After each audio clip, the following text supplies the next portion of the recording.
Sin más que decir, mis queridos, les invito a buscar en sus Biblias, por favor, en el libro de Filipenses, allá en el capítulo 2.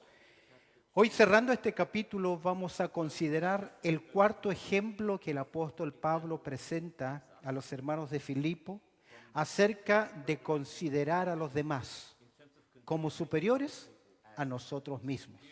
Algo que nos afecta directamente, porque apela, en primer lugar, apela a nuestro corazón, a nuestro orgullo y a nuestro egoísmo. Es por eso que el tema es la humildad.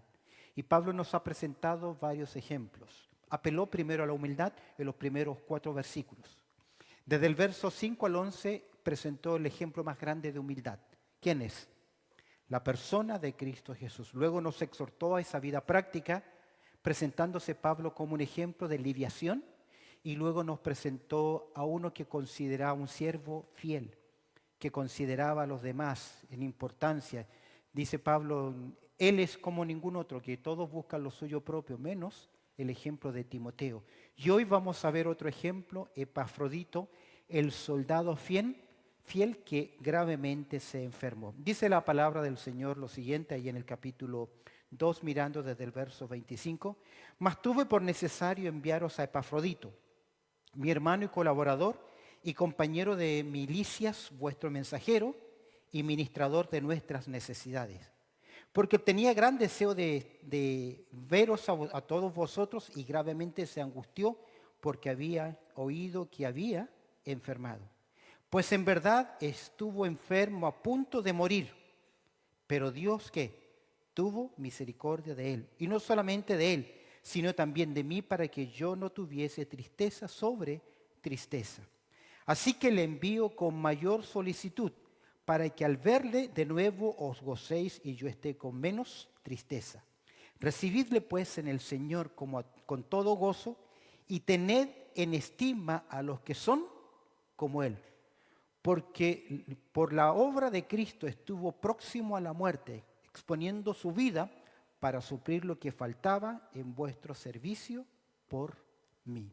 Bendito Padre Celestial, te damos gracias, Señor, por tu amor.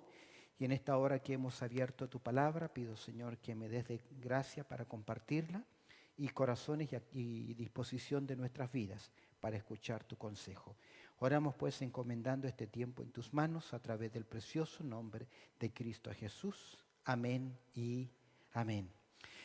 En esta porción veremos a un obrero del Señor del cual Pablo reconoce su ministerio, quien por servir en la obra estuvo a punto de morir, pero por la gracia de Dios fue recuperado para traer gozo tanto al apóstol Pablo como también a la iglesia que le había encomendado.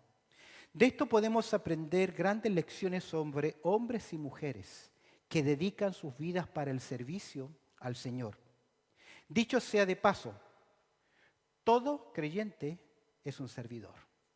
Y el creyente que no vive para servir, no sirve para vivir. Y escúchame bien, la medida de tu servicio es tu sacrificio. Consideremos la presentación del apóstol Pablo acerca del padecimiento de un soldado fiel en el Señor. ¿Qué es lo que primero que vemos? En primer lugar, lo que primero podemos observar es la decisión que el apóstol Pablo va a tomar. En verso 25, Pablo dice lo siguiente: mas tuve por necesario enviaros a Epafrodito, mi hermano y colaborador y compañero de milicias, vuestro mensajero, ministrador de mis necesidades. Qué interesante que Pablo dice, mas tuve por necesario. Casi la idea es, consideró que era lo más recomendado en aquel momento. Posiblemente por la situación crítica que estaba enfrentando nuestro hermano aquí, Epafrodito. Recordemos que Epafrodito fue enviado por la iglesia de Filipo hasta Roma. ¿Con qué? ¿Qué llevó Epafrodito de Filipos a Roma? Llevó una ofrenda. Mira conmigo el capítulo 4, versículo 18. Recordemos que él fue el mensajero quien envió quien era el responsable de hacer efectivo un envío. Ahora, un envío en aquel tiempo era peligroso. Usted conoce las películas de cowboy, ¿ah? Cuando están esperando que llegue la diligencia, porque en la diligencia está la caja con el dinero que ha sido enviado. Era un peligro, toda una travesía. Ellos no manejaban con los camiones de seguridad que hoy tenemos, ni nada de eso. Estaban muy expuestos. Y observa el capítulo 4, verso 18. Pero todo lo he recibido y tengo abundancia. Estoy lleno, dice Pablo, habiendo recibido de Epafrodito lo que enviasteis. Es decir, Pablo está agradecido porque realmente suplieron la necesidad que tenía. La suplieron hasta arriba. Es decir, cubrieron todas sus, por obra, pudieron abarcar todas las necesidades de él. Y mira cómo considera Pablo la ofrenda económica de los hermanos. ¿Cómo la considera? Como olor fragante. ¿A quién? ¿A Pablo? No, ¿a quién? Porque allá, aquí está el principio. Cuando damos, independientemente de dónde está o la necesidad, en primer lugar estamos dando ¿a quién? A Dios. ¿Recuerdas cuando van a construir el templo?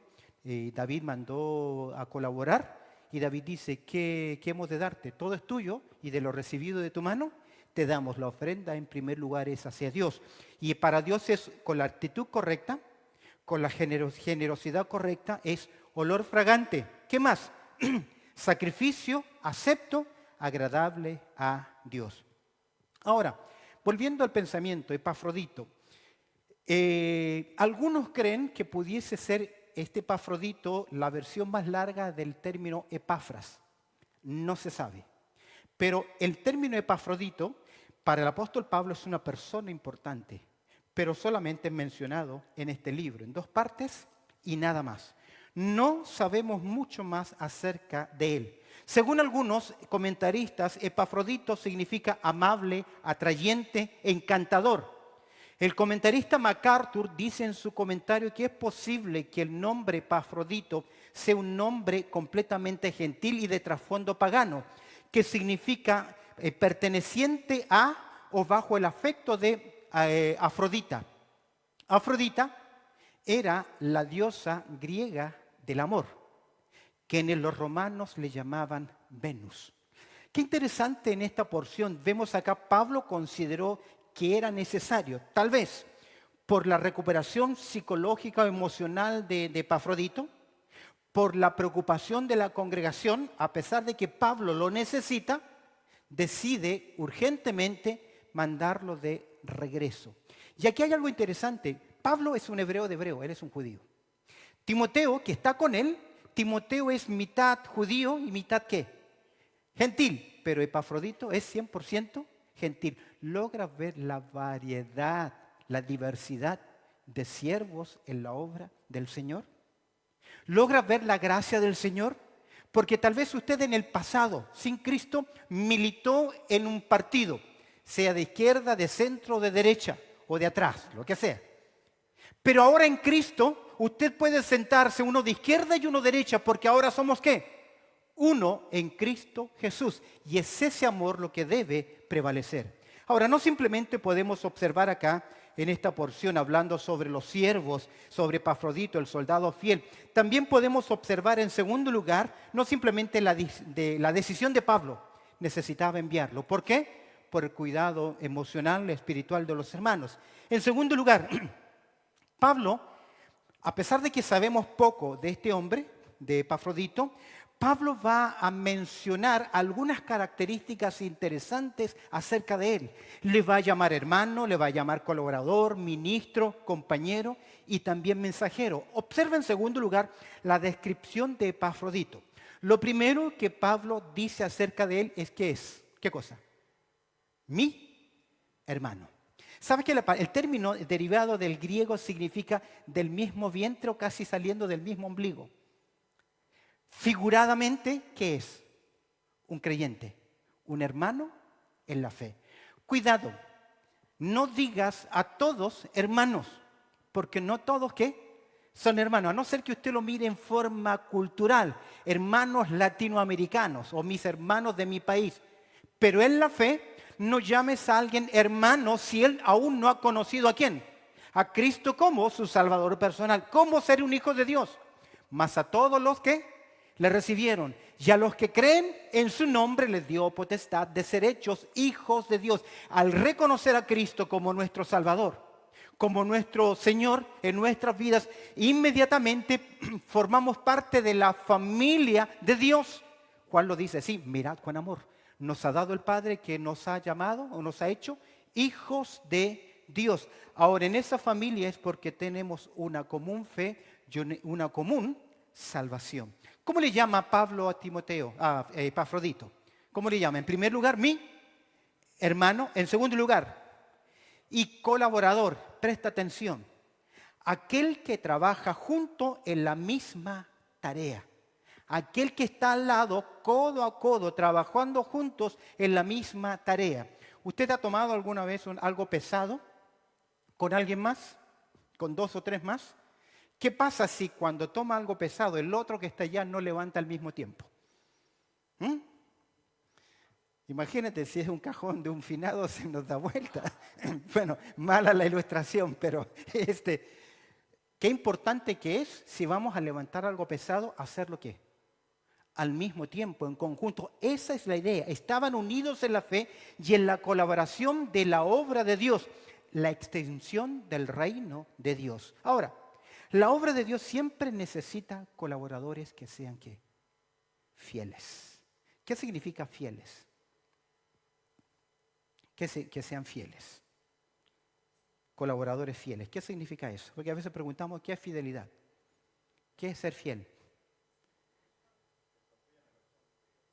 Sí, pero estoy preguntando no tener confianza en Él, sino ¿qué es fidelidad? Lealtad.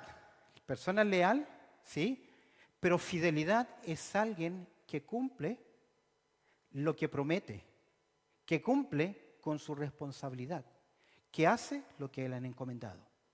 Cuando estudiaba en Argentina, me mandaron a un muchacho pintor a pintar y le dijeron este color arriba, este color abajo. Él era pintor, el muchacho, y él pintó los bungalows o los cuartos como colores Fischer, que un paño de un color y otro de otro color.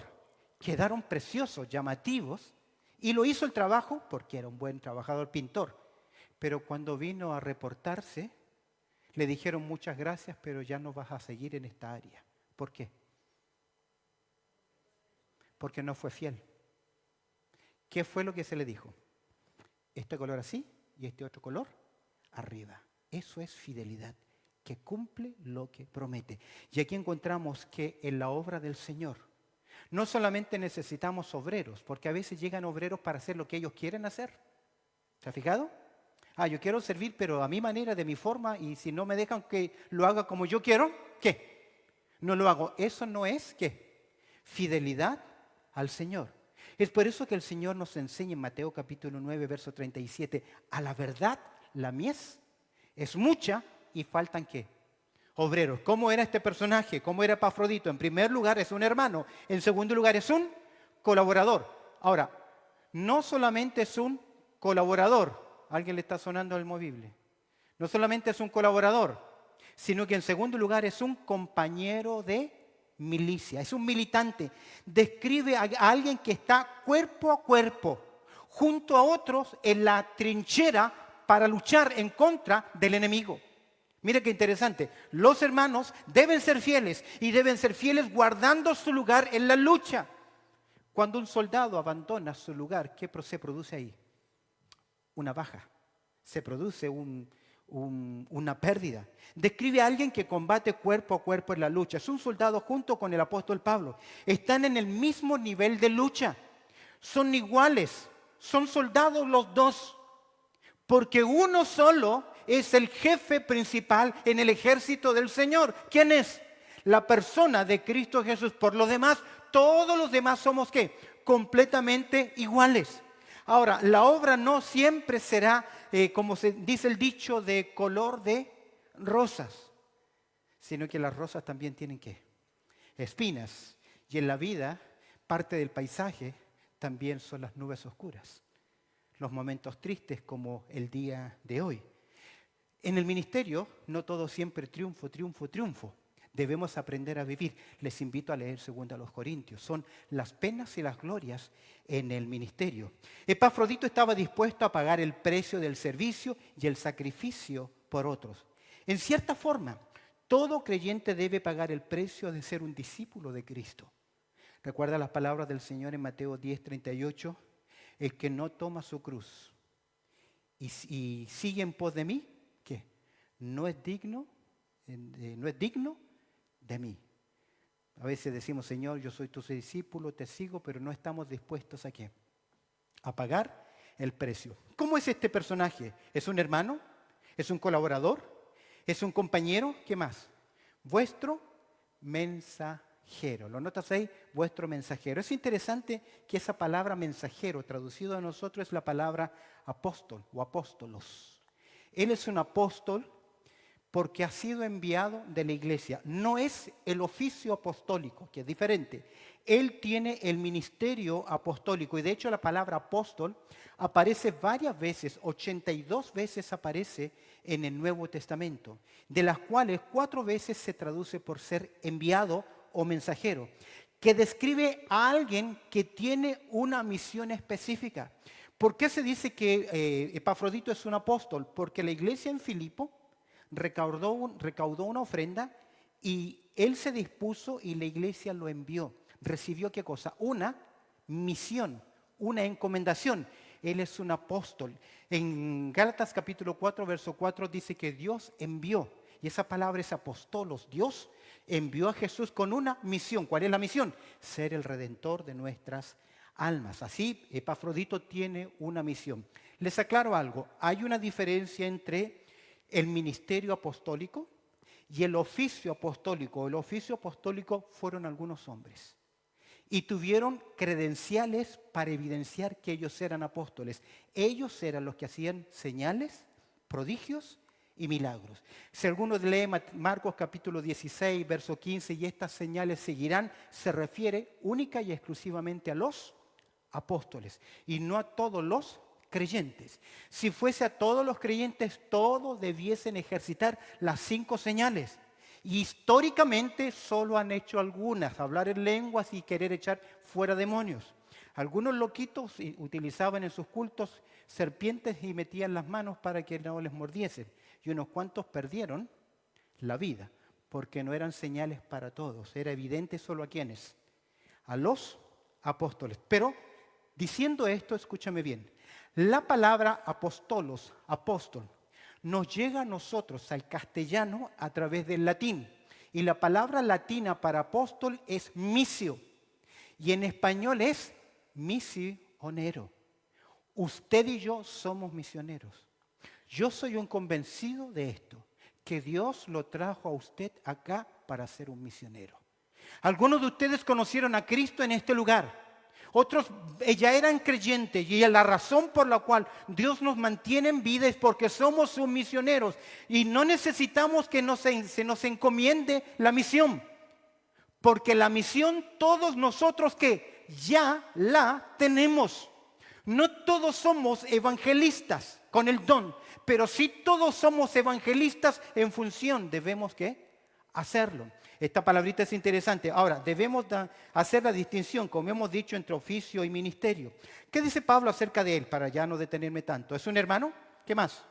¿Es un colaborador? ¿Es un compañero? ¿Es un mensajero?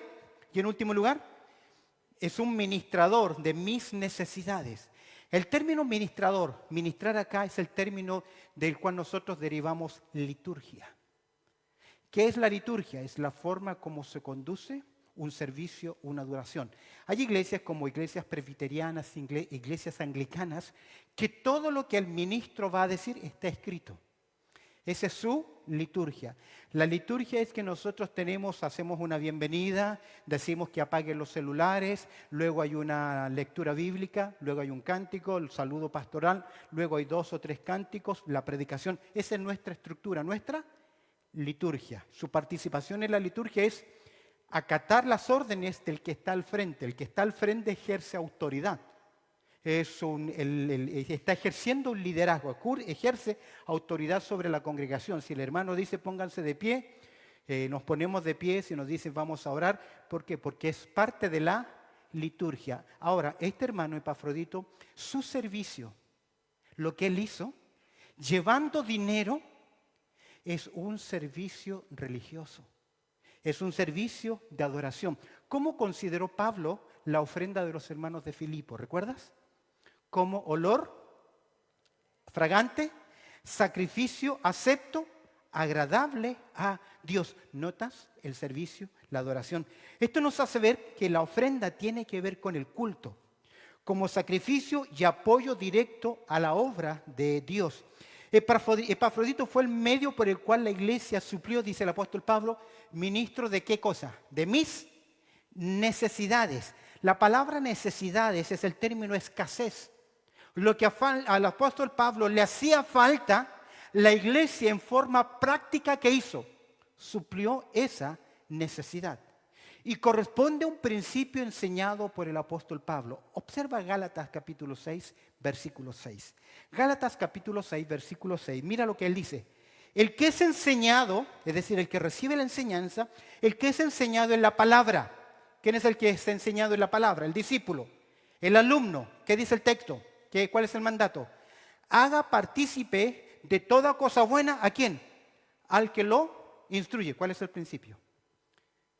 Me está dando algo espiritual y yo voy a no recompensar, no es remunerar, sino que es la forma de mantener ¿qué cosa?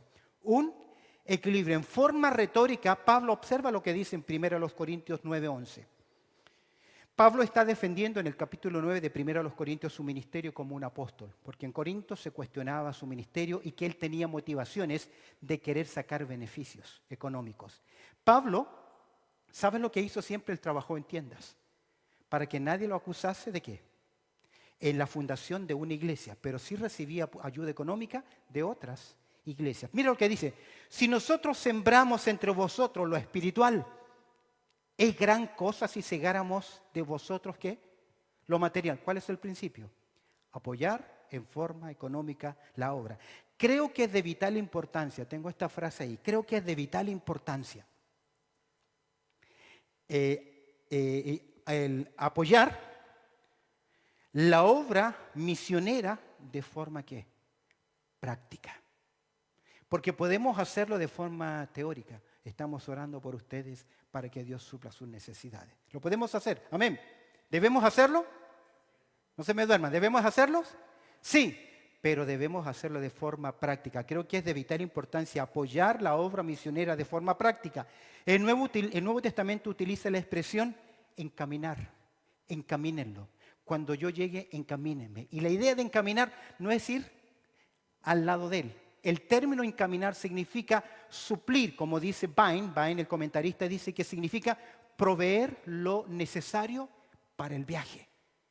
Ayudarlo económicamente. Esta palabra encaminar aparece 8 veces, utilizadas por el apóstol Pablo 6, y 2 de ellas aparecen en el libro de los Hechos. Entonces vemos acá la decisión de Pablo, vemos la descripción de Epafrodito. ¿Qué es? Es un hermano, es un colaborador, es un compañero, es un mensajero, es un enviado. Es aquel que va supliendo, ministrador de las necesidades. Pablo está muy agradecido. ¿Por qué? Porque desde Filipo no todos querían tomar esa responsabilidad. Llevar dinero significaba ¿qué? Riesgo, pero también carácter. Porque por ahí ¿qué? David Ormachea cuenta en una de sus conferencias que él llegó a una iglesia donde había un amigo a invitar. Y después que terminó la conferencia, el pastor de la iglesia hizo gran bomba: vamos a ayudar a nuestro hermano y le hemos hecho una ofrenda. Su amigo había puesto un cheque con una cantidad, supongamos que eran $500. Lo pusieron ahí. Y cuando le dan al predicador la ofrenda, le dieron $500. Es decir, que la iglesia ¿qué? No hizo nada. Al final la ofrenda fue ¿de quién? Y lamentablemente el amigo le preguntó si le habían hecho efectivo la ofrenda a David Ormachea. Y David Ormachea dijo: sí, estoy agradecido. Esta fue la cantidad. Él no dijo nada, pero nunca más David Ormachea volvió a ministrar a esa iglesia. Principio interesante. Tercer lugar, veamos la dificultad de Epafrodito. Porque Epafrodito enfrentó un problema. ¿Cuál fue el problema? Verso 26. Porque él tenía gran deseo de veros a todos vosotros. Y gravemente se angustió porque habéis oído que había, ¿qué? Enfermado, la dificultad. Porque él tenía gran deseo de veros. Tengo para ahí, no sé si está en la nueva versión internacional. Dice la nueva versión internacional, él los extraña mucho a todos y está afligido porque ustedes se enteraron de que él estaba enfermo. Entonces, siempre los malos pensados. Se está demorando, ¿por qué? O se enfermó, se está pagando, ¿qué? Ah, no, viajó el pastor y se llevó del fondo de la iglesia. Siempre está, ¿qué cosa? La picardía mala de la gente. Y aquí vemos, Pablo, él tenía gran deseo de veros a todos vosotros. Y gravemente se angustió porque habíais oído que había enfermado. Le asaltó la preocupación que sus hermanos supieran que él realmente estaba, ¿qué? Enfermo. Ahora, no sabemos si Epafrodito se enfermó durante el viaje, no lo dice el texto, o que se enfermó estando ya en Roma. Pero el asunto es que le asaltó la preocupación. Mira el verso 27. Pues en verdad, mira lo que dice Pablo. Esta es la carta que Pablo envía a los hermanos. ¿Qué está diciendo Pablo? Defendiendo, aclarando por si hubiese cualquier tipo de dudas. Pues en verdad estuvo ¿qué? Enfermo. Pablo está aseverando, protegiendo ¿a quién? A su compañero de milicia. Porque en verdad estuvo enfermo a punto de ¿qué? De morir. Es decir, que no tuvo una enfermedad pasajera. No sabemos cuándo fue, pero la verdad es que él estuvo a punto de morir. Déjame decirte algo. Quiero señalar lo siguiente. Ninguno de nosotros estamos exentos ¿de qué? De enfermedades. ¿Amén? ¿Lo tiene? Ninguno de nosotros estamos exentos de enfermedades. Por lo tanto, es decir, yo rechazo la enfermedad, yo rechazo esto, cuidado. Porque si es la voluntad de Dios en su vida, ¿por qué la está queriendo rechazar? Si tal vez es el aguijón que Dios quiere tener en su vida para mantenerlo ¿qué? Humilde. Pablo tuvo tremendas experiencias, tanto que él pudo haberse vuelto un hombre soberbio. Lo dice en el mismo capítulo que él tuvo la visión de ir al cielo. Ningún otro hombre la ha tenido en esta tierra y el que supuestamente la tuvo es falaz, es falso. Pero Dios le dejó ¿qué cosa? Un mensajero para que no se enaltezca, no caiga en el envanecimiento. Ahora, ninguno de nosotros estamos exentos de una enfermedad. El declarar o rechazar mi enfermedad, escúcheme bien, no es bíblico. Ahora, usted puede tomar pasos de fe y decir, no, yo no voy a tomar este medicamento, amén. Pero si se lo recetó el médico, no sea necio o necia. Tome el medicamento porque Dios le dio la ciencia ¿a quién? A los hombres. Y Jesús dijo, el enfermo necesita ¿qué? Médico. Y si lo mandan a bajar de peso, baje. Y no diga, no, Señor, tú me vas a hacer bajar milagrosamente de peso. No creo en eso. Mira Gálatas capítulo 4, verso 13. Observa un par de versículos. Pues vosotros sabéis que a causa de, ¿qué dice Pablo? Una enfermedad del cuerpo os anuncié el evangelio al principio. Miren lo que está diciendo el apóstol Pablo. Pues vosotros sabéis que a causa de una enfermedad del cuerpo os anuncié el evangelio al principio. Es decir, que si no hubiese estado enfermo, no lo hubiese hecho. Entonces Dios utilizó ahí ¿qué cosa? Una enfermedad para algo. Mira, 1 Timoteo capítulo 5, verso 23. ¿Cuál fue el consejo de Pablo? Este versículo le gusta mucho, ¿sabes? Ya no bebas agua, sino usa de un poco de ¿qué? De vino. Me tomo así un vasito. Por causa de tu estómago y de tus frecuentes enfermedades. Ok. Tú sabes que a veces hasta los pañuelos que Pablo utilizaba sanaban ¿qué? A los enfermos. ¿Por qué no le mandó un pañuelito? Ungido. Había un predicador, deme tanto dinero, le envío un pañuito ungido para que se sane. O los para de sufrir. cómpreme este palito de la cruz o esta roca de Jerusalén o este aceite del monte de los olivos para que se cure, o ponga su vasito de agua. Creencias fuera de las Escrituras. Aquí es evidente ya en esta carta de Pablo a Timoteo que la señal apostólica en Pablo de hacer milagros ya estaba aquí, poco a poco desapareciendo. Segunda Timoteo capítulo 4 verso 20, observa lo que dice. Erasto se quedó en Corinto y mira qué pasó con Trófimo. ¿A Trófimo qué? Dejé en Mileto qué. ¡Hey, Pablo! Si él hacía cantidad de milagros, que estabas enojado con él, no querías orar. ¿Te das cuenta que a veces nosotros queremos atribuir y declarar y que se ocurrió y que en la cruz Cristo llevó todas nuestras enfermedades? Cristo llevó en la cruz la enfermedad más grande, mi pecado. ¿Lo tienes? Querer reclamar, y cuando yo declare, decía un predicador, por sus llagas, párese y haga lo que no podía hacer. No está en las Escrituras. Mira, pero sin embargo, volviendo al libro de Filipenses, capítulo 2, verso 27, pues en verdad estuve enfermo, ¿a punto de qué? De morir. Pero dice él, pero Dios tuvo ¿qué? Misericordia de él. Dios intervino, pero no intervino por la mano de autoridad apostólica de Pablo. Porque la autoridad apostólica hacía lo siguiente, aún la sombra de Pedro que hacía, sanaba a los enfermos.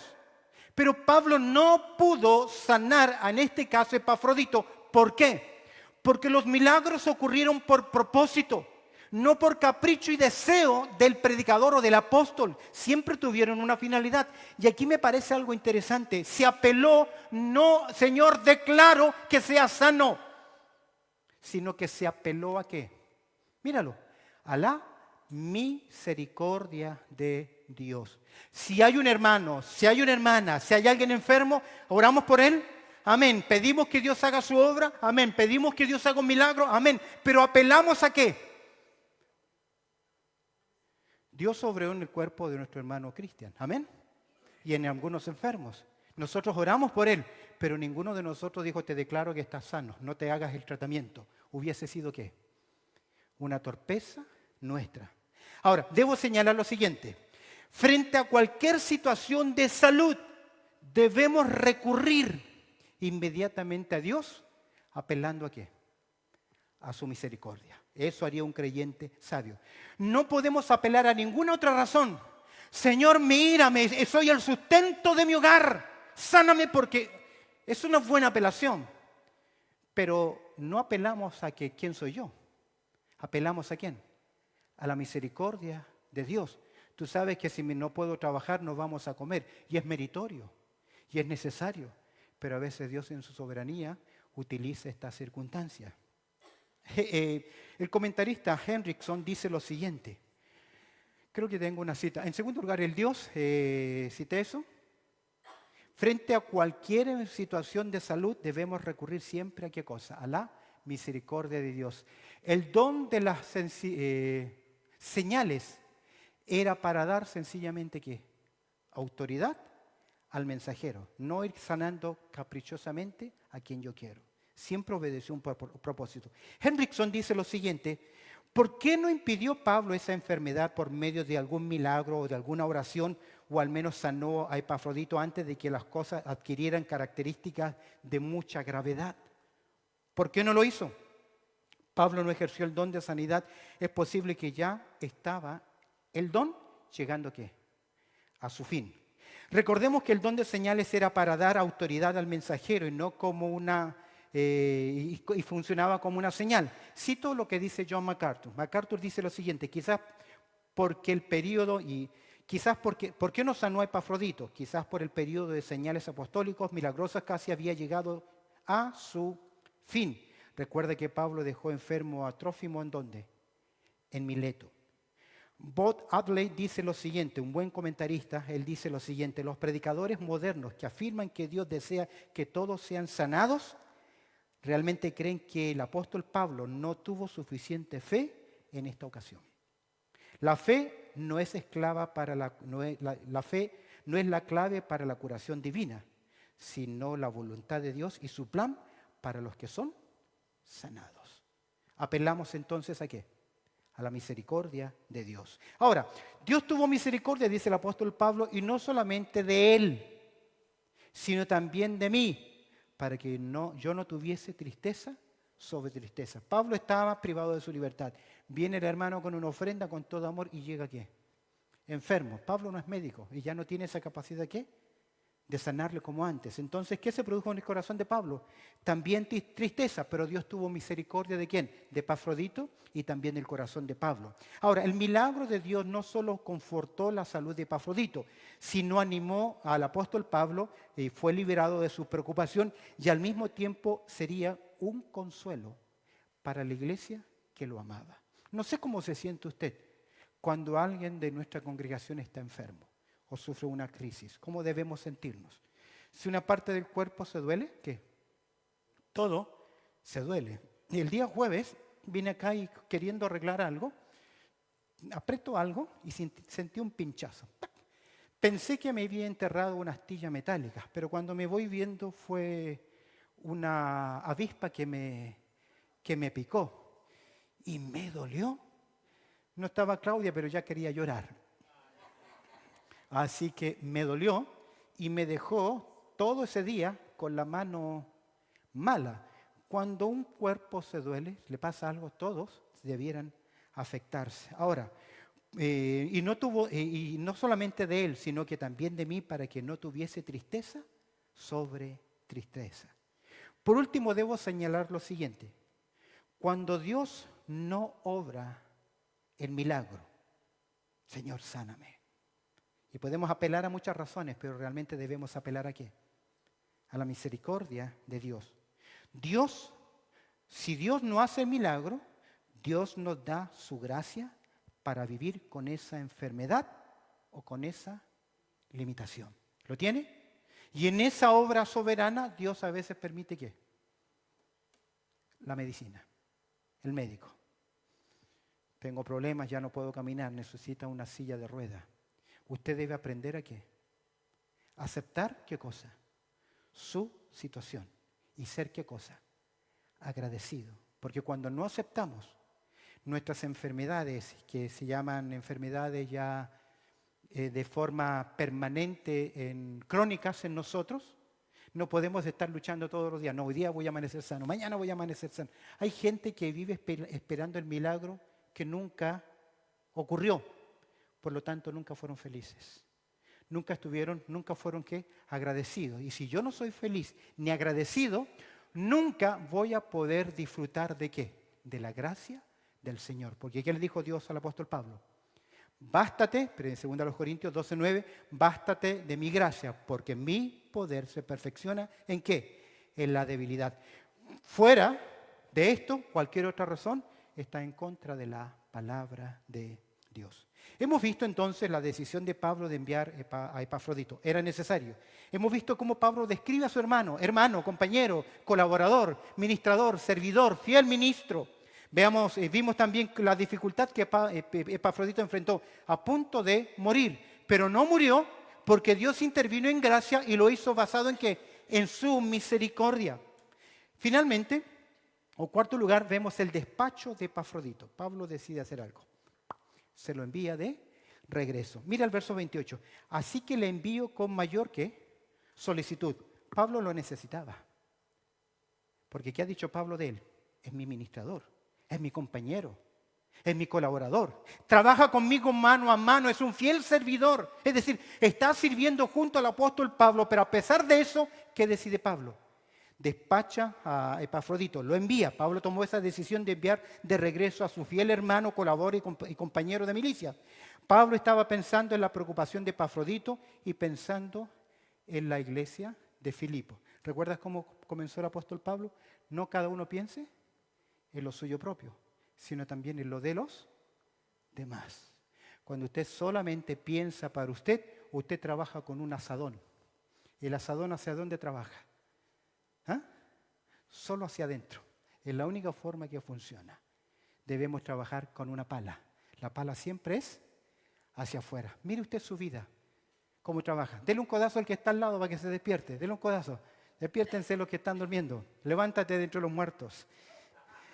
Así que le envío con mayor, dice, solicitud. Para que, mira el corazón de Pablo, al verle, de nuevo, ¿qué? ¿Qué? Os gocéis. ¿De qué habla la carta? Del gozo de la vida cristiana. Pablo sabe que será de ganancia para la iglesia. Podemos ver el corazón generoso de Pablo que se desprende de alguien que le es útil, le es necesario, suple sus necesidades. Lo envía porque su amor es mayor hacia quién, hacia los demás. Nuevamente el tenor de la carta, el gozo y el considerar a los demás como superiores a uno mismo. Y yo esté, ¿qué? Con menos tristeza. ¿Cómo con menos tristeza?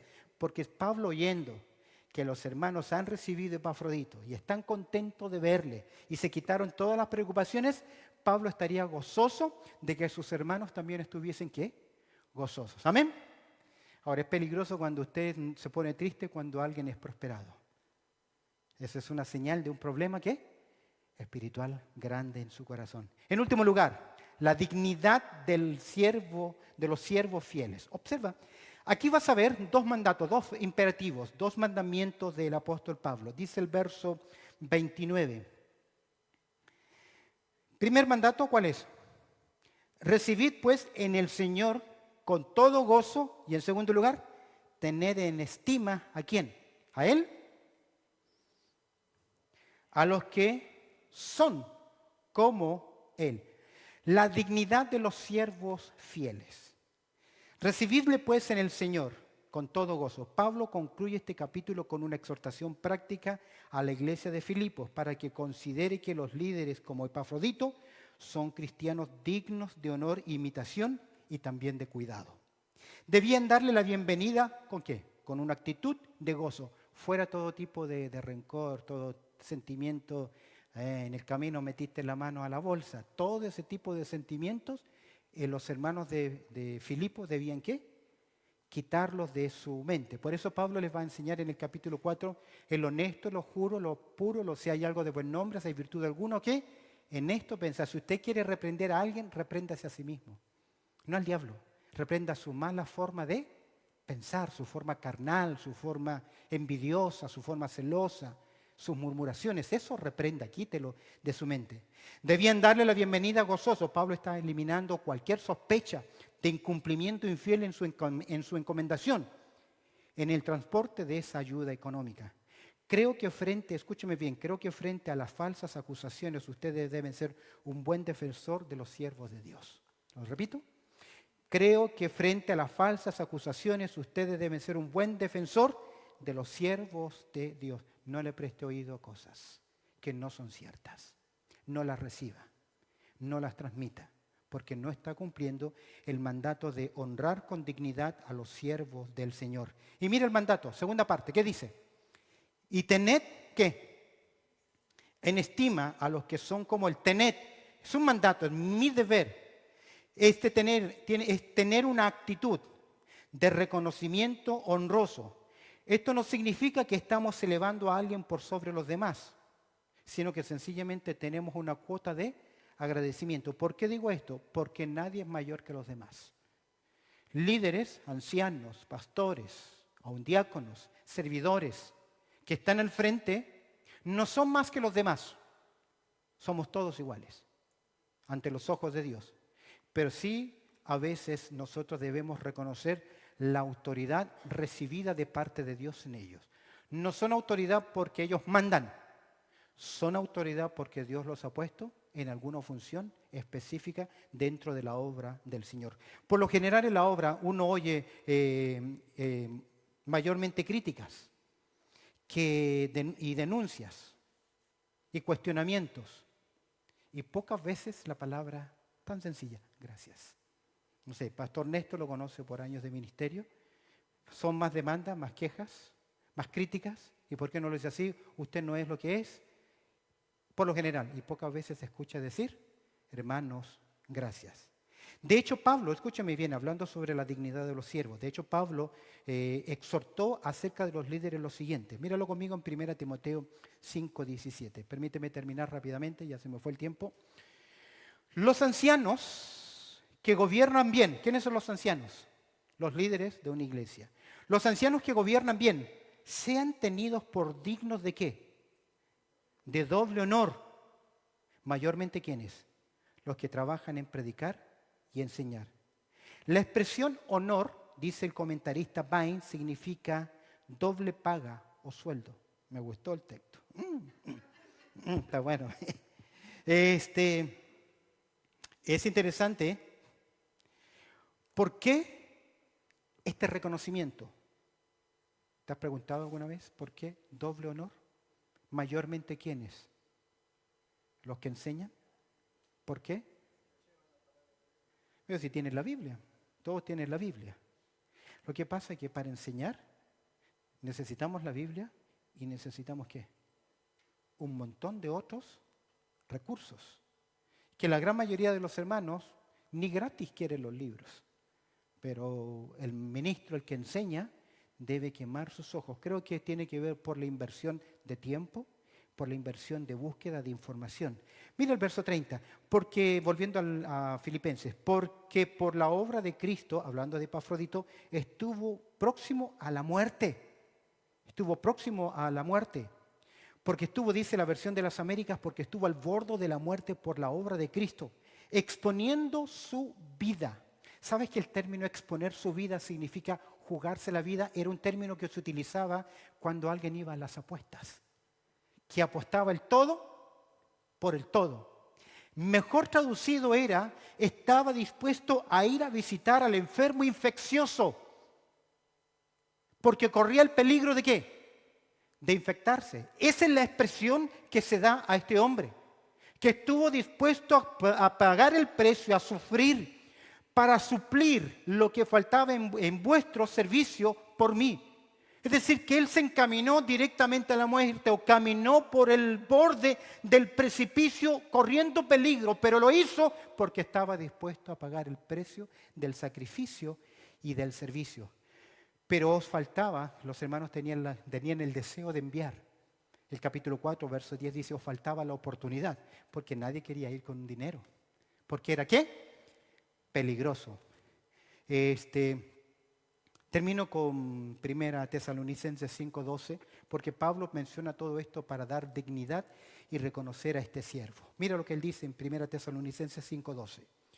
Os rogamos, hermanos, que reconozcáis a quienes, a los que trabajan entre vosotros y os presiden en el Señor y os amonestan, y que los tengáis en mucha estima y amor por causa de su obra. Es decir, por el precio que ellos tienen que pagar. Amén. Palabras del apóstol Pablo, palabras del Señor. Cierro con algunas conclusiones apelativas. Primero, creo que debemos reconocer, valorar y suplir las necesidades de los siervos de Dios. Amén. ¿Estamos de acuerdo? Suplir, valorar la necesidad de los siervos de Dios. En segundo lugar, debemos apoyar la obra misionera de forma ¿qué? Práctica. Tenemos sobrecitos allá que nos ayudan en la obra misionera. Debemos orar por los enfermos, confiando en ¿qué? En la misericordia de Dios. Y no le digan, yo sé que te vas a sanar, porque usted no tiene idea. Si Dios lo tiene así porque lo quiere humillar, lo quiere disciplinar o se quiere glorificar. Usted no lo sabe. Entonces decir, no, tú, yo sé que no te vas a enfermar, te vas a recuperar, no mienta porque no lo sabe. Usted no es ¿quién? Dios para saberlo. Debemos orar por los enfermos y confiar en la misericordia de Dios. Y finalmente debemos estar dispuestos a ¿qué? A servir y suplir ¿qué? Necesidades.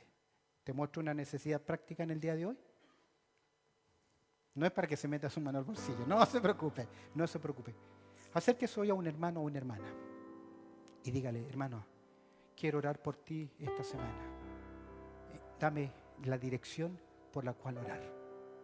No vaya a la otra persona a interrogarle. ¿Estás luchando con algún problema? ¿Cuál es el problema para orar por ti? Sea prudente, sea sabio. Hermano, hermana, quiero orar por ti. ¿Tienes alguna necesidad que quieras compartir para orar? Sencillamente eso, y usted está ¿qué? Sirviendo. Más práctico, todos los días usted recibe el boletín. No quiero preguntarle que levante la mano si lo está leyendo, no quiero yo amargarme. ni ponerle un peso. Si quiero ponerle un peso a usted, hágalo, sea un siervo de la gloria, para la gloria del Señor. Amén.